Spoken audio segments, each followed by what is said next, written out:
Hey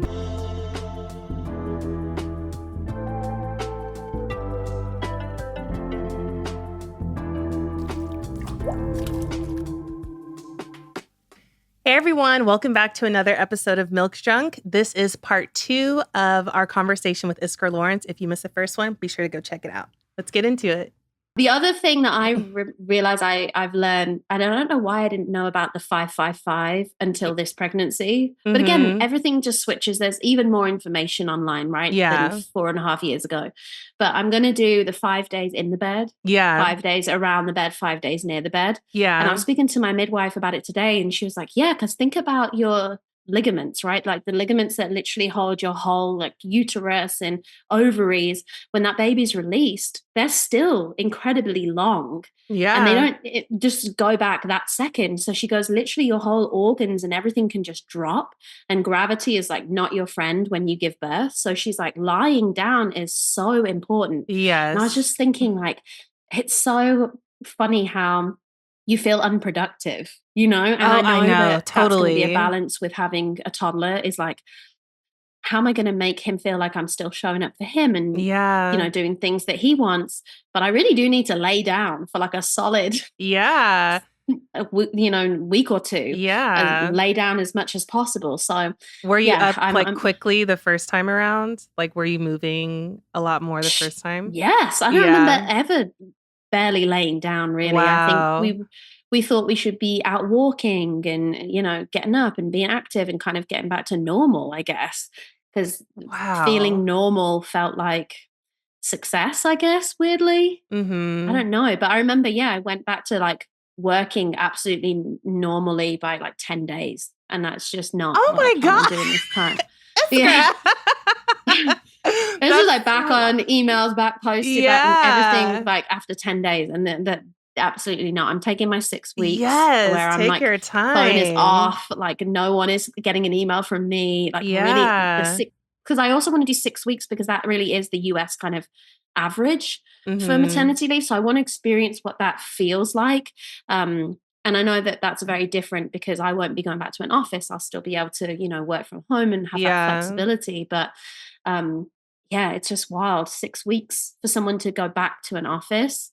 It's tough. Yeah, it's insane. The maternity leave here is just wild. What is it back? Are you from, I know you're from, I don't know if you're from London, from England, but okay. What is it like there?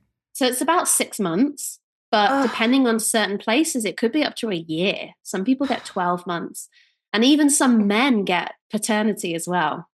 And they'll get like a month or two. I know it's so really sad, every time I come, because weirdly I thought our OBGYN was under our Blue Cross Blue Shield insurance. And then for some reason, this pregnancy, I don't know if they switched up or our insurance changed, but all of a sudden it wasn't.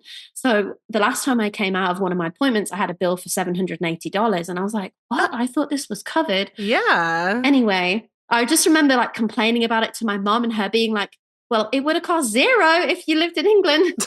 I was like, very helpful. Thanks. But it's true. It's like there are so many costs involved and associated. And like, it's way that is an added pressure. It's just so unnecessary with all of this. Like we're bringing another child into the world. You all need to be grateful because we're helping repopulate. Literally. But, it's nuts how there's so much other stress around the financial side of it here, I feel like. I'm not having enough maternity. Yeah, that was another contributing factor to why I chose a home birth because everything was just out in the open, very transparent with the costs and everything.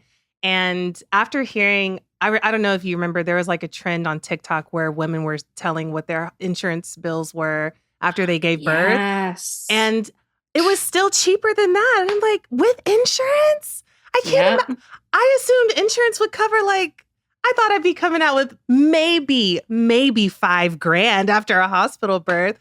And they're talking about like 16 and up. I can't believe it. I can't believe it. And it's just the intervention. I think that's one thing I'm realizing. Maybe I didn't understand my first birth was how they're not meant to intervene. Like a midwife isn't really meant to intervene. They're meant to just like catch the baby, check the baby's okay. And I think going into this birth, I understand that a little bit more, that a lot of midwives, maybe she didn't communicate it well, but the midwife wants you to feel completely capable because it's you and the baby. Like you are the one giving birth. They are there to support you in some way. Mostly the doula is actually there for you, but you are fully capable. Your body's capable. And I feel like I didn't understand that as much. Hence why I was like asking all these questions and maybe had some more like fear of the unknown.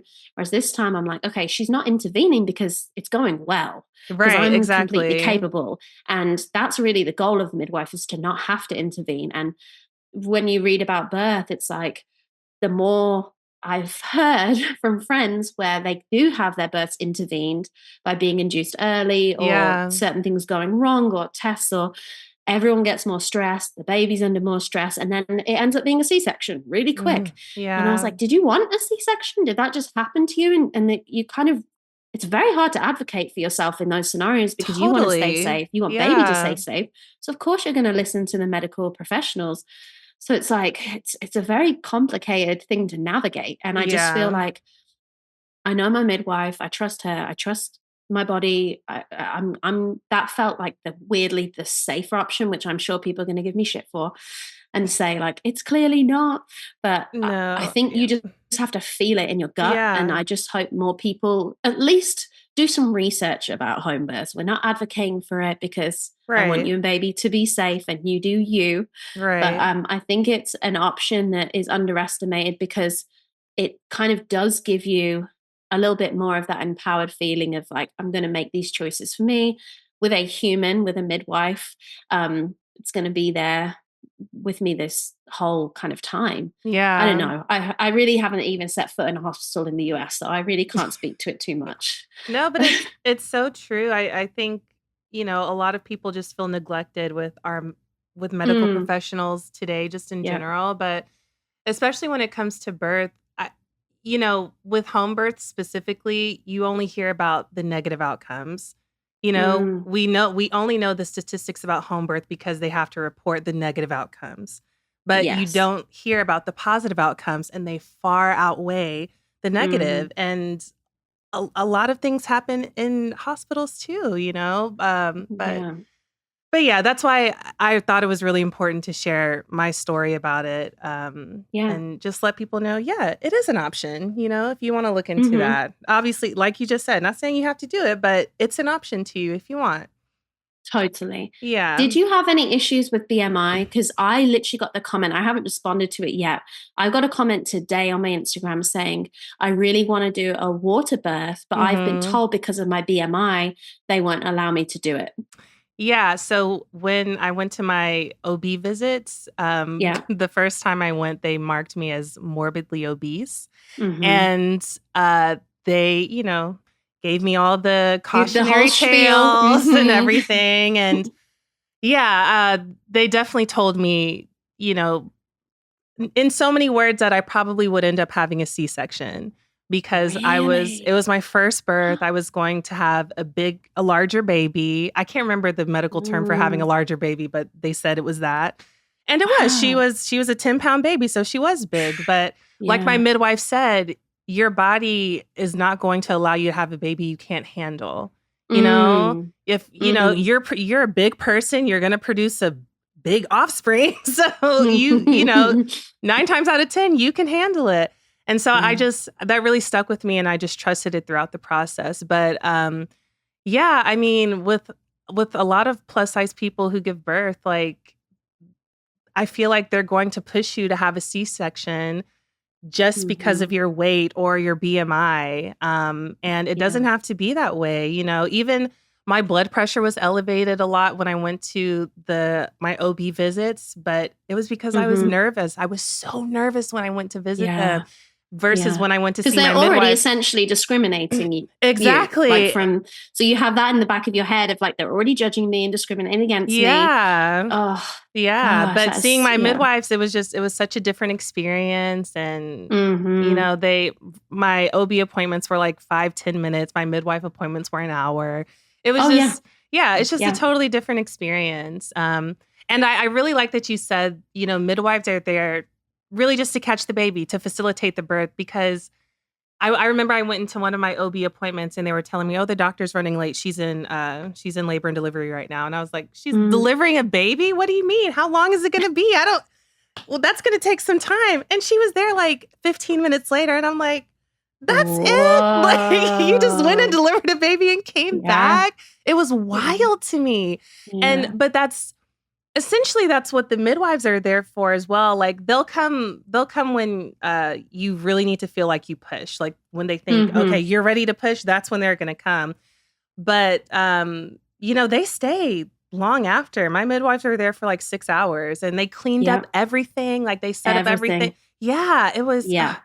It was such a great experience. And that's why they can't be there when you start to go into labor, when your water breaks, whatever. Yes. Because, they're seeing you're not the only patient that they have, so they're seeing other people. So, yeah, that's the main difference between a doula and midwife. A doula is going to be there for you throughout the whole process, whereas a midwife, they're there when it's go time. Yes, but, totally. Yeah. My doula's like, okay, let's think about what your first meal's going to be. And she's like, her energy is so infectious. She's like positive and just loving and caring. And yeah, I feel very looked after. She's also a trained masseuse. So tips, if you can find any doulas that are also masseuses. Oh my gosh. I bet that's amazing. So I saw with your first pregnancy, you buried your placenta. Is that right? It did. Yeah. It did. Can you tell me about that? I don't know. Yeah, I did get, because, being a content career influencer, whatever you want to call it. Yeah. I did get offered the encapsulation. Someone was like, we'll cover the cost if you want to post about it. But I was like, I don't know, because what if I don't like it, or I don't like the effects, or like, and then I have to post about it because you've covered I don't know. And it is expensive if you do it out of pocket. I think she said it was between 2,000 to 3,000, because at that point. For your placenta? Yeah, because we have to send it off to LA. So the placenta would be shipped from Austin to LA. My midwife did it for $300. For how much? $300. Wow. That's insane. These companies are getting over. Oh my God. Yeah, it was really expensive. So I was like, I don't want to feel like I have to talk about this. And I don't.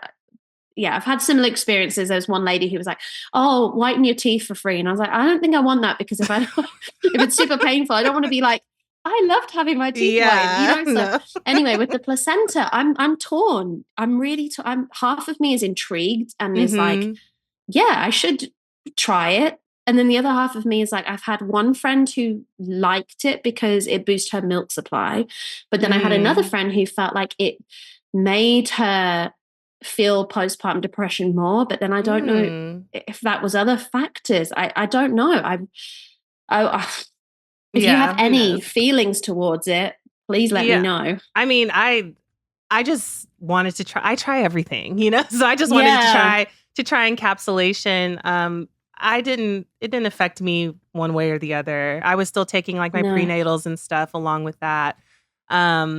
But and your hair still fell out, because I've heard some people say, "Oh, your hair will fall out less, or you'll break out less, or you won't have such bad postpartum depression." But then I'll hear other people saying, "No, you could have worse mood swings in postpartum, and you might get your milk supply might go up so much that you then get mastitis." And I'm like, I don't know. Yeah, everyone's so different. I mean, I went through the hair loss. I did have trouble like producing milk. I reached out to you about that actually. But everyone's different.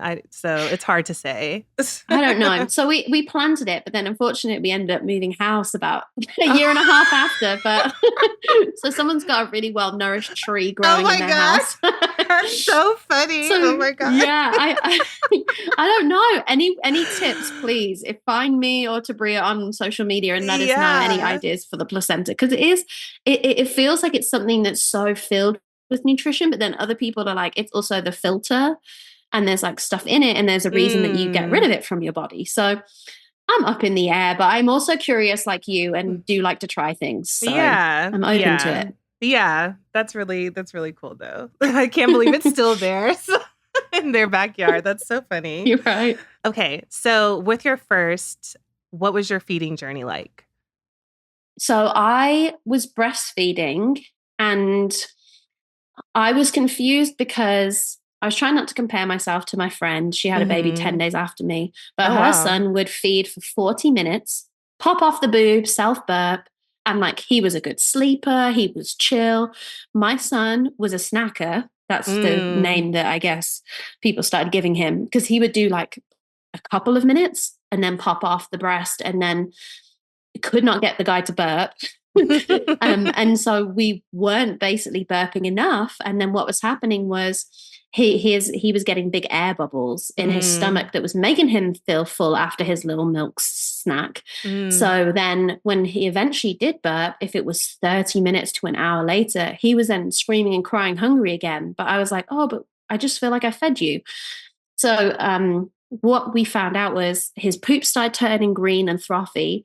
And that's when I realized, oh, he's only getting the fore milk, not the hind milk. So that like collection of sugary milk that sits at the front of the nipple, not the fatty good stuff at the back. So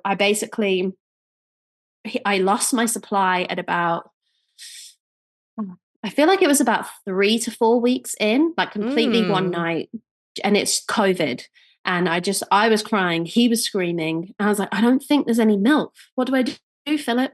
And there's nowhere open to get decent milk. Bobbie's not even available at this time. So we had to get like local crappy formula from CVS.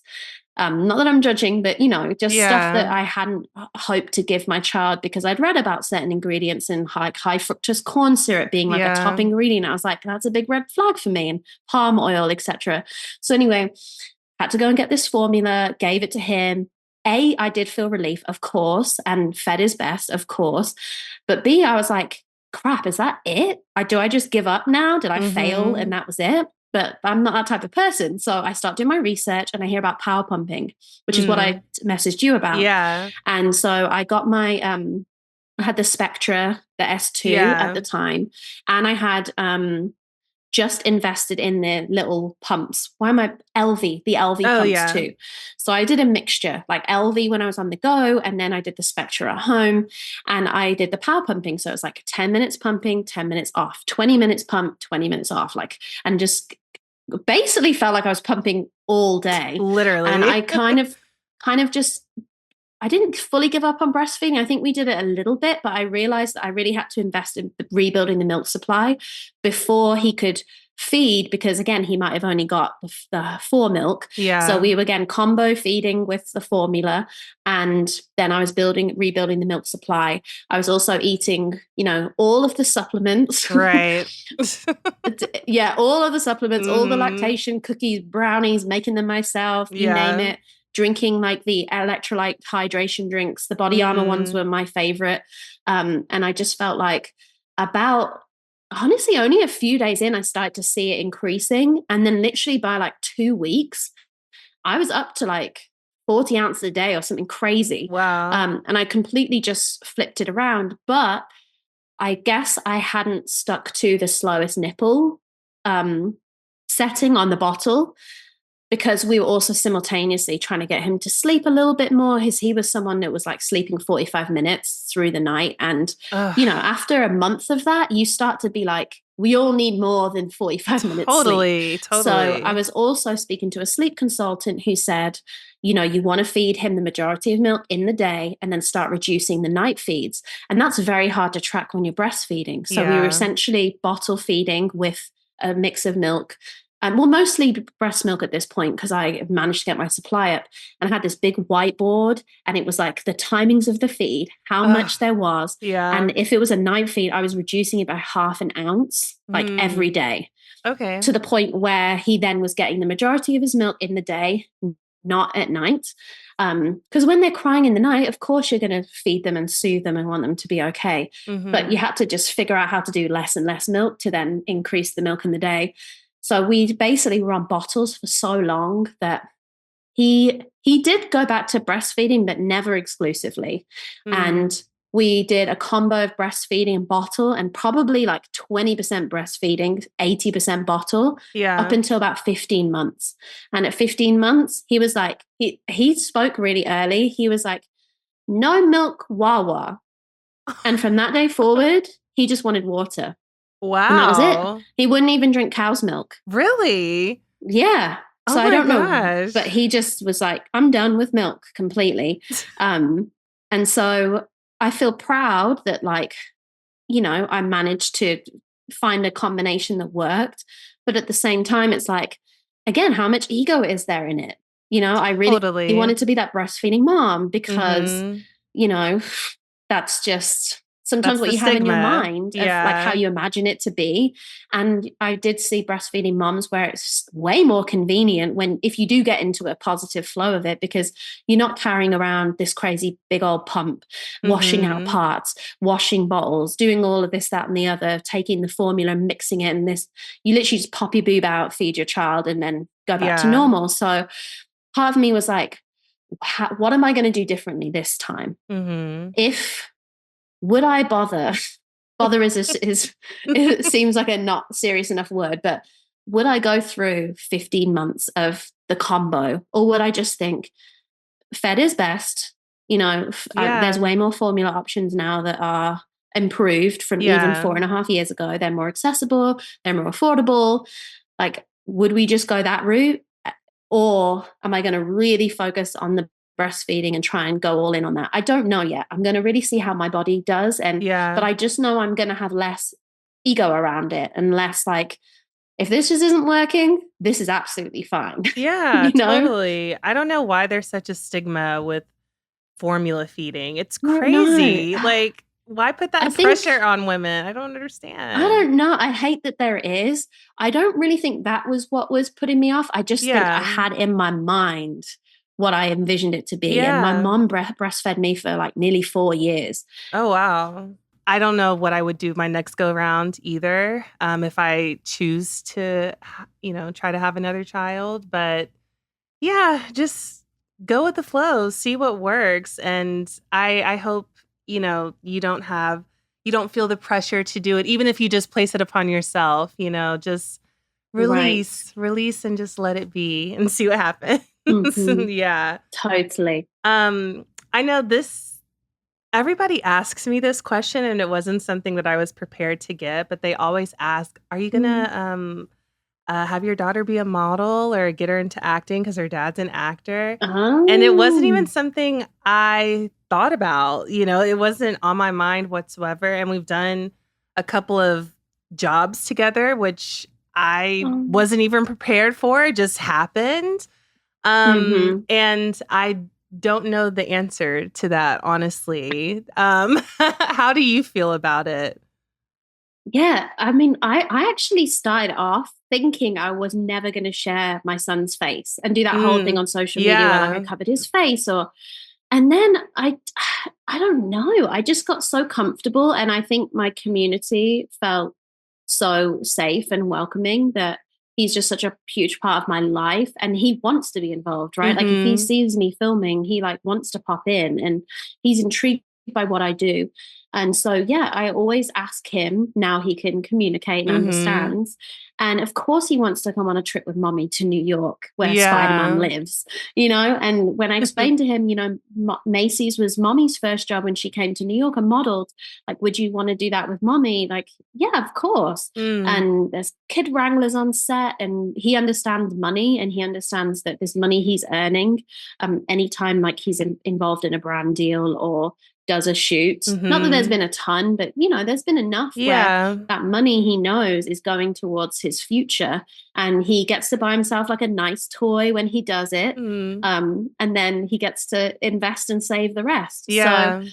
I think if it happens naturally, this is what Philip said, because we had a conversation. He's not signed to an agency. Mm-hmm. And when we were on set, especially with the Macy's shoot, he was a star. They were literally like, wow, your son needs to do this, blah, Mm-hmm. blah, blah. You need to sign him. And Philip was like, do we need to? Because it feels like these things are just going to naturally happen where Mm, he's going to be invited with you to do something.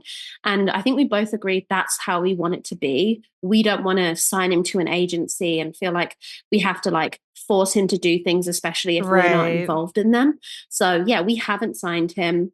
I can't see us doing it. However, he does do a little acting class, which isn't Oh. really acting. They just sing around to Disney songs, right? And do coloring in. But he really loves it. And he did his Oh. first dance recital. last year, and he did his second dance recital this year. And even just the difference between his confidence, like this year he was doing all his little moves and he was dressed up and he was with his friends and he was like, I'm dancing on the big stage. So we're just going to lean in. If he says next year he doesn't want to do dance classes, we're not going to do them. I think that's the most important thing, is to, I know your little one isn't old enough yet to really tell you what she is, but you can sense it, you know. And it was interesting because when we were on set, there were some kids who like, they didn't want to be there. You know, if your kid is screaming and crying and running off set, just leave. Like, leave. Call it a day. Like, don't force them to do anything they don't want to do. Totally. So yeah, I think that's how we're just feeling it out like that. But yeah, sharing on social media, I don't know. I want him to know we're proud of him. I want him to use social media because it's going to be around in a positive way that's advantageous to him, because social media has been very advantageous to me and my life. And I felt less alone going through what I went through because of the community I had. And then my career completely changed because of social media and what, you know, how I built that platform. So I want him to not feel like it's something super scary. It's something to understand and learn, but it is something that you can use in a positive way. So I think, I don't know, it's going to be very interesting. I never shared his name online because my friend had told me that was her one regret, was giving her child's full name so that people could Google where they went to school, or just like that information's just online a lot of the time. Totally. And so I kept his name kind of like a secret. And then all of a sudden, about 3 weeks ago, I guess similar, maybe when we announced the birth, maybe when I announced that I was pregnant again, his name was popping up on people.com and on Daily Mail. And I was like, how did they suddenly get his name? And the only time I can see it is like Philip posted a video on his account and someone had commented like, oh, he's so cute, and said his name. I was like, is that how they found out what his name was?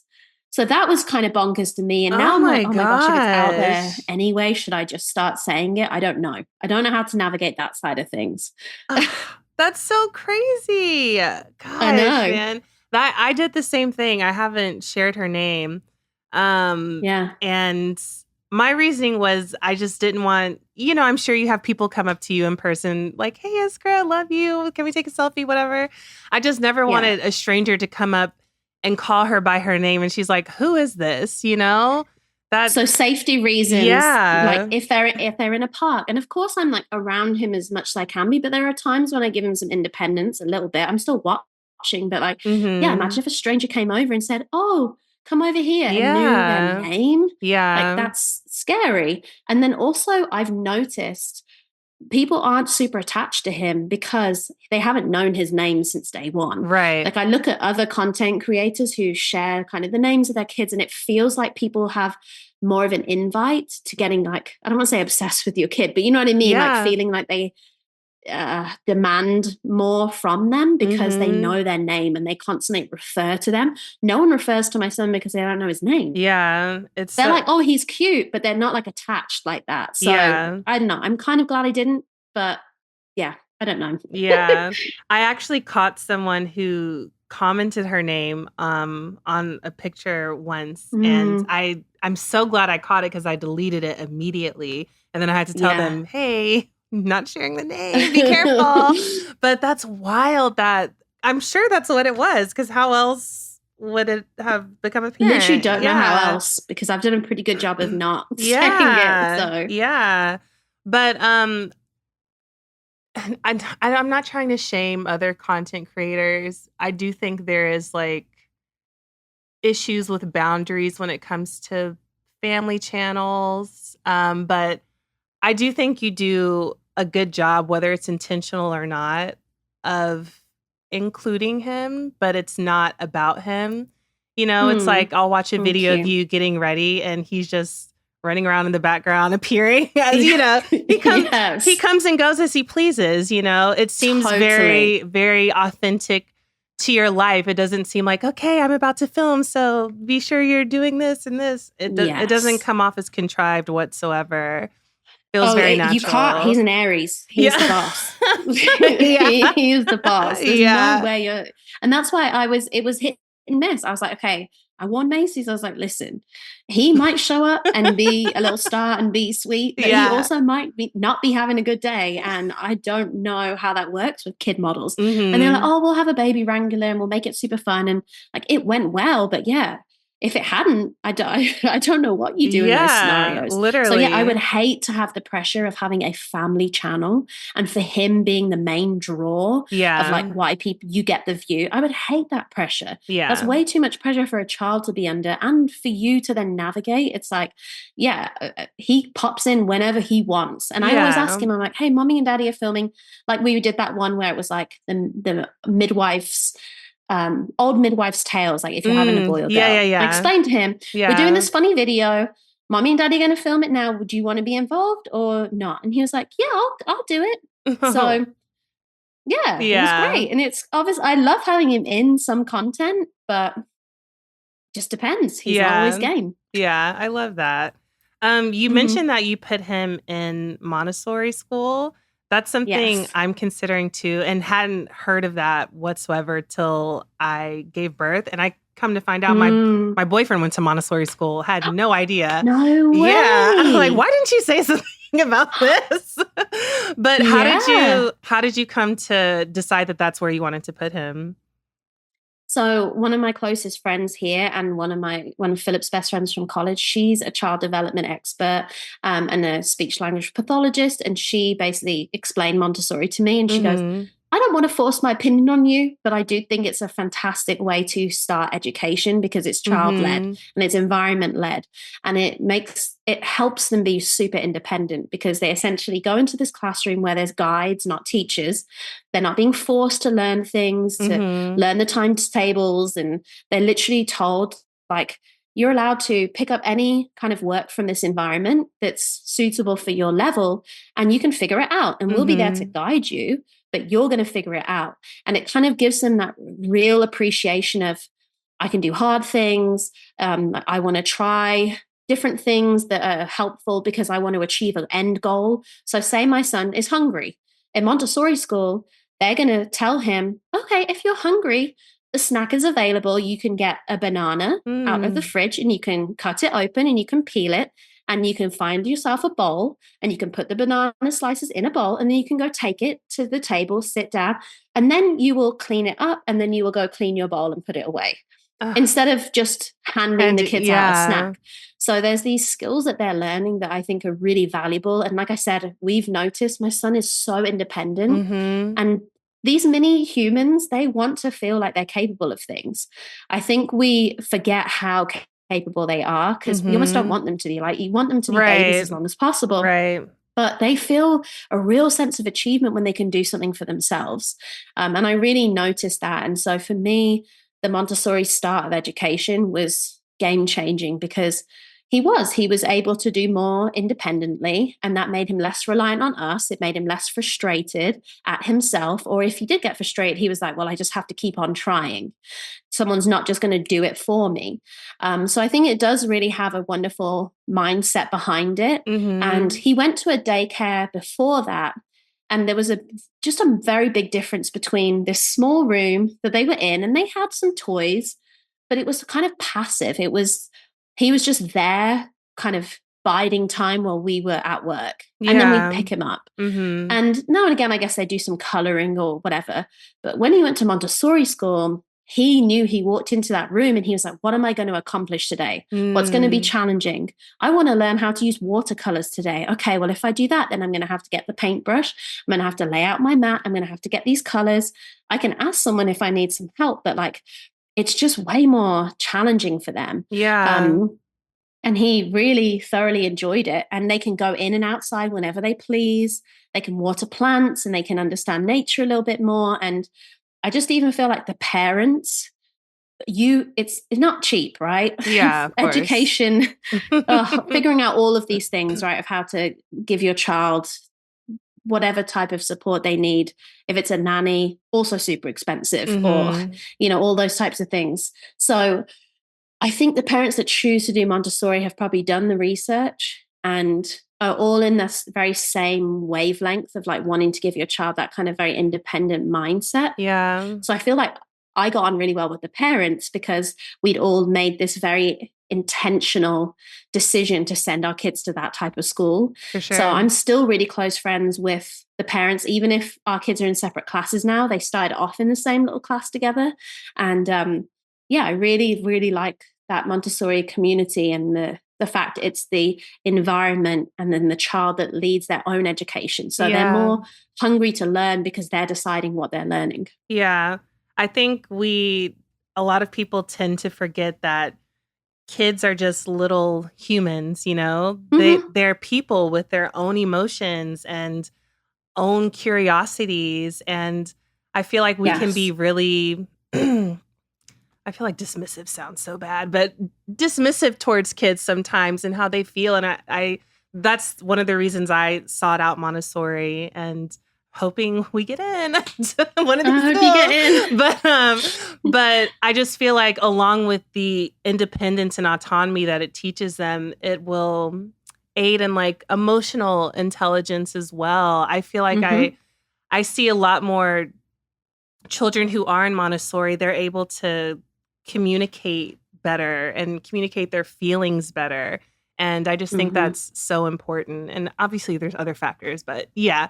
But it's definitely something I'm so interested in.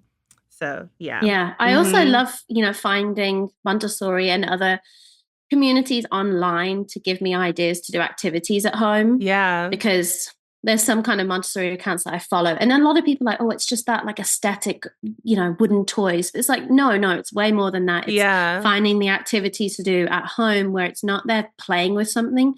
They're actually like working on something, which they will do for a lot longer. Like even just a simple puzzle. Yeah. Like last night we got a puzzle out and it's like he's going to work on a puzzle far longer than he's going to play with a toy that just lights up and makes a sound. Yeah. And he's going to learn something from it. He's going to feel like he accomplished something. He's like using his dexterity or, problem solving or color sorting. So it's like, yeah, I think definitely, however you're going to raise your child, it's going to create who they're meant to be, right? Yeah, for sure. I think Montessori has been really beneficial for us. Yeah.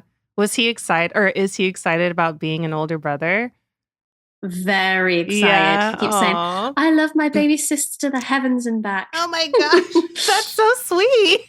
Yeah. He's like, I'm never going to play or sleep again. I'm going to be cuddling and kissing baby sister. Oh my God. I know I'm going to be a mess, emotional mess. Literally. He's already making me cry. So yeah. Oh my God. And it seems like he's going to be so helpful already. Very helpful. Yeah. He's probably going to be making meals for you and everything while you're in bed. Oh my gosh. I love that He does give me the arm massage. He will literally get behind me and like, yeah. Oh my gosh. That's so cute. I can't wait till my girl's older. And I just can't wait till I can communicate with her. Yeah. I'm so my gosh. The for stories that. And the little things that you'll be chatting about in the car. Yeah. Are hilarious. Oh my gosh. So you said you're taking 6 weeks of dedicated time off.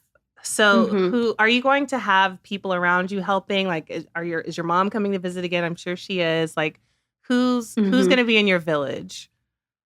Yeah. So my mom, luckily, she's going to come for 2 months. So she'll be here from September 9th till November 9th. So the due date of September 18th, I'm hoping that will give a little bit of time either side. But my mom, I'm going to give her obviously more kind of boundaries this time, but she's the type that she's so helpful. There will never be a dirty dish in the sink.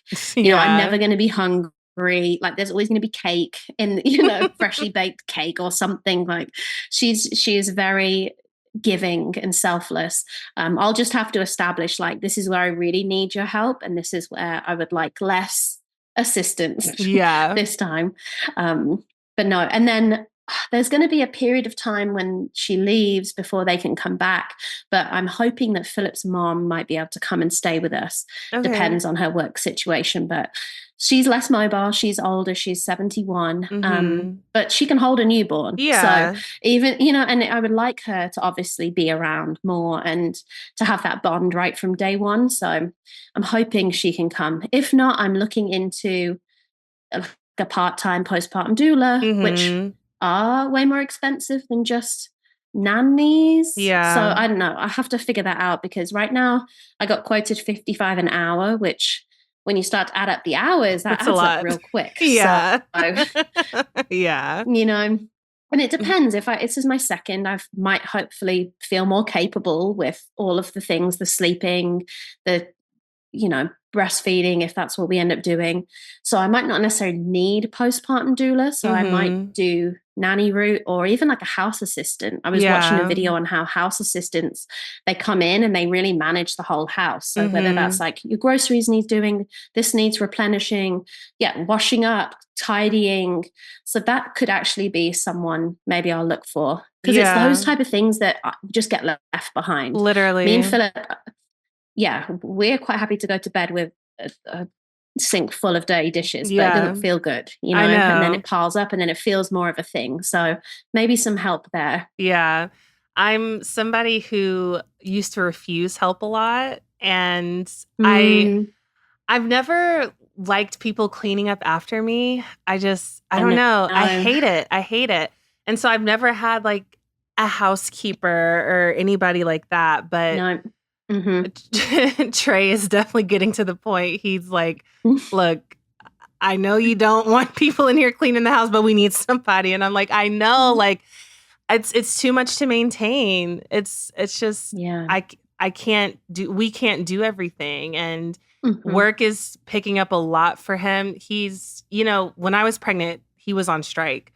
So he was able to be with me like for the first probably 4 months, which was, a blessing in disguise. But, he's about to go do 3 weeks and doing this movie. And then he's going to be shooting later in the year for 3 months. And I'm like, dang, like, what am I going to do? Like what we do is every weekend we have our village, which is like 4 families. And like every weekend we basically spend the whole weekend together doing different types of things. And it'll be chaos. There's now 9 children. So oh my gosh. And I guess there'll be 10 when this little one arrives. And they're just like in my house. And then us parents like zone, but it means that sometimes parents will actually get to sit and have an adult conversation because the kids will just be playing with each other. So we do a lot of that here, which I know is not as easy in LA with apartments, you know. But one of our friends has a pool, and that's so nice. It's like we can go and have pool days at their house, and so we do a lot of that where our friends are very much our village too. I love that. None of my friends have kids. I'm the Lone Ranger. So I need to be more proactive in making mom friends. When she goes to school, it will happen. Yeah. It will naturally happen, I'm sure. Especially if it's like a Montessori school. They're very big about community. I bet you'll find your mom friends there. But all of my New York girlfriends, they're all still single with no kids. And so coming to Austin was the best decision I could have made. Yeah, I can't imagine raising children in New York. That sounds, oh my God, I can't. People do it. I know they do. They do, but I'm not built for that at all. Oh my gosh. I just want to make sure I'm hitting everything. We probably have to wrap up. I know. It's been a while. Oh, yeah.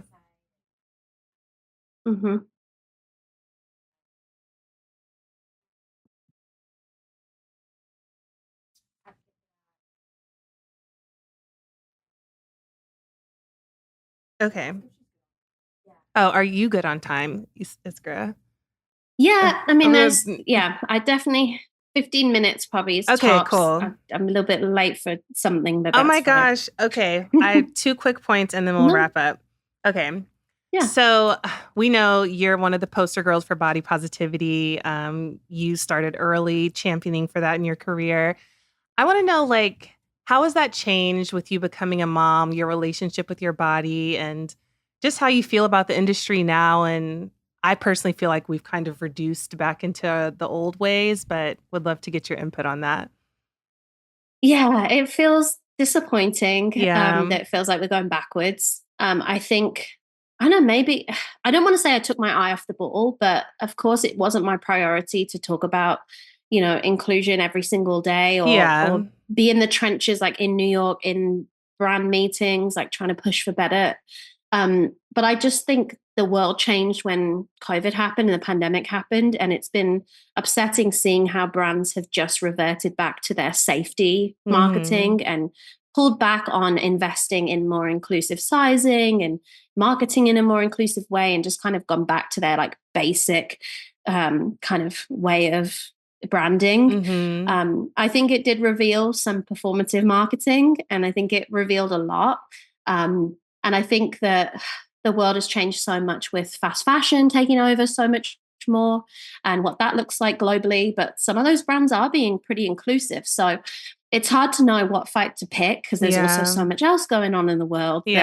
Is size inclusion at the forefront, or do people feel frustrated when you're talking about this, when there's, you know, huge world wars going on right now? So I think it's a really challenging time where a lot of people are just having to do their best in whatever capacity that looks like. But for me, that's why I love, you know, owning a brand, you know, having Saltaire as a brand that I know that I can just, inclusivity isn't even something we have to like, it's so prioritized that we don't even have to like overthink it. It's like, well, obviously we're going to use, you know, diverse models. Obviously our message is going to be inclusive. Our formulas, everything that we do, having pumps, because that's better for people with disabilities. Like, there's just obvious things that I just wish people would prioritize, right? Rather than it being an afterthought. And that is important, because when you look around your team and your brand, when you look around and you think, well, you know, I'm not the largest person in this meeting, or I'm not the, you know, I'm very grateful that we have trans people in the company, and that we have Black women in our company, and we have people, because that's who we want to involve and represent, not just in our marketing, but when we look at our team internally. So I think that it makes me sad. It makes my heart break that it feels like it's regressed. I'm hoping that just means that the pendulum will swing back again. I don't know what that's going to take, except for us just investing our money and our time in, you know, working with, advocating for, supporting those brands who are trying. But it's hard. Like, I just did a collaboration with Smash and Tess, who are super size inclusive, and they're a small, you know, family-run company, a mom and a daughter in Canada. And they were just saying, Iskra, it's so hard, like, to be size inclusive, to pick, you know, the factories that do have good working regulations and do pay fairly and do all the things the right way, and then have our items be a higher price. And then people push back and complain and say, why am I going to buy this when I can buy something that's, you know, a third of the price from this website? It's like, well, because all of these factors. So there's some education that needs to happen. And I think that we got to get rid of that mindset of fashion being disposable. Because when you think of fashion being disposable, you're not willing to invest in the brands or in the clothing or in the product that maybe is slightly more, but actually is so much better for the world, for the workers, for everything, the environment. So that's going to be an ongoing issue. And I don't know how you feel, but it feels like, you know, I worked with Aerie for 7 years, and I'm tempted to do a post on it, because I pushed that whole time for size inclusivity. And like, I turn around and there's still no change. You know, it's still like a 2X is their biggest size, and barely they have those in stores. And it's like, how? Like, how's no needle been moved forward this whole time? I know. It's really frustrating. And I feel like having my own brand, and even just working with like a brand like Smash and Tess, they're doing it. Is it easy? Is it the easiest route? No. But is it the one that we should all be trying to fight for? Absolutely. Yeah. We could literally do a whole episode on that alone. I know. But I mean, I have the same sentiments as you exactly. And I don't know what it's going to take, but, you know, we can just show up and advocate how we do. And that's all we can do. But that's why I truly love your brand. I love how inclusive you are. The products are amazing. They smell great. I purchased it on my own. You don't ever have to send me a thing, but you still do. And I'm so appreciative of that. So be sure, everybody, go check out Saltaire. It's phenomenal. I absolutely love it. And thank you so much, Iskra, for coming and chatting with us today. I so appreciate your time, and you're just a lovely person. You're so easy to talk to. And please share anything that you want, where we can find you, anything at all. Yes, no, thank you for having me. I love chatting with you. So you can find me at Iskra, Iskra. That's on Instagram, TikTok, YouTube. I will say YouTube, I feel like I'm doing my best at sharing more of my pregnancy journey. So if you are like really interested in the home birth journey, I've shared my midwife appointments, my OBGYN appointments on there. And I think that's where I'm really going to tell that story mostly. And then Saltair, Saltair. And then you can find us on TikTok and Instagram as well. Awesome. But thank you for listening. Thanks of for having me. Thank you so much, Iskra, for chatting with me today. And thank you all for listening to part 2. Hope you enjoyed the conversation. And that is another episode of Milk Junk.